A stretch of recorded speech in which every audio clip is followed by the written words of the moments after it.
कभी सोचा है कि रोज खाया जाने वाला केला एक दिन अचानक से गायब हो सकता है? चलिए, आज इसी रहस्यमयी मामले की तह तक चलते हैं। गायब होते केले का मामला। मतलब जरा सोच कर देखिए, सुबह की नाश्ते वाला, स्मूदी वाला या बस यूं ही हाथ में लेके खा जाने वाला केला हमेशा के लिए गायब हो जाए। सुनने में किसी डरावनी फिल्म की कहानी लगती है ना? लेकिन ये एक ऐसी सच्चाई हो सकती है जिसका सामना हमें करना पड़ जाए। और देखिए, केला कोई ऐसा वैसा फल नहीं है, ये दुनिया का नंबर 1 फल है। आपको पता है, हर साल दुनिया भर में 100 अरब से भी ज्यादा केले खाए जाते हैं। ये दुनिया में सबसे ज्यादा पसंद किया जाने वाला फल जो ठहरा। लेकिन इस सबके पसंदीदा फल में ना एक बहुत बड़ी छिपी हुई कमजोरी है, एक ऐसा राज जो इसे बहुत बड़े खतरे में डाल रहा है। चलिए इस राज से पर्दा उठाते हैं। तो बात यह है कि हम दुकानों से जो भी केला खरीदते हैं वो असल में एक क्लोन है। हाँ, सही सुना। इसका मतलब है वो सब के सब एक ही पौधे की हूबहू कॉपी हैं। सोचिए, जैसे हजारों जुड़वा भाई बहन, कोई अलग अलग किस्म नहीं, सब एक जैसे। और बस यहीं पर असली खतरा छिपा है, क्योंकि वो सब एक जैसे हैं। तो अगर कोई एक बीमारी किसी एक केले को पकड़ ले तो वो पल भर में उन सभी को खत्म कर सकती है, और यही उनकी सबसे बड़ी कमजोरी है।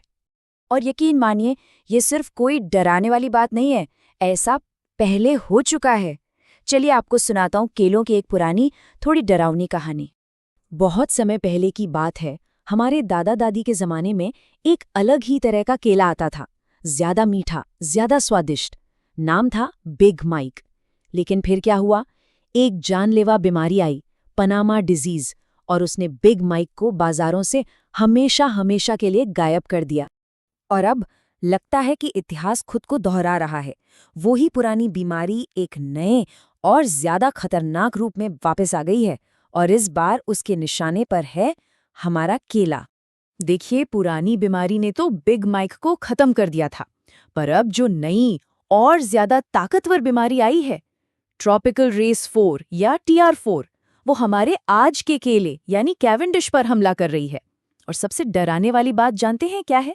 इसका अभी तक कोई पक्का इलाज नहीं है। तो क्या इसका मतलब ये केले का अंत है? क्या हम इसे बचा नहीं सकते? खैर, अच्छी खबर ये है कि दुनिया भर के साइंटिस्ट्स इस लड़ाई को लड़ने के लिए पूरी तरह से तैयार हैं।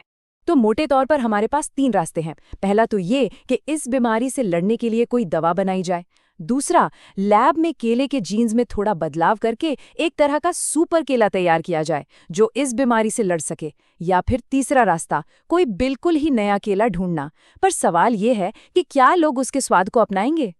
पता है, ये पूरी सिचुएशन हमें ना करीब करीब 100 साल पुराने एक बड़े मजेदार गाने की याद दिलाती है। उस जमाने में भी केले की कमी हुई थी और एक गाना बना था, हाँ, हमारे पास केले नहीं है। और ये हमें आज के सबसे बड़े सवाल पर लाके छोड़ देता है, क्या वो पुराना मजाकिया गाना हमारी आने वाली हकीकत बन सकता है? अगली बार जब हाथ में केला हो तो इस बारे में सोचिएगा।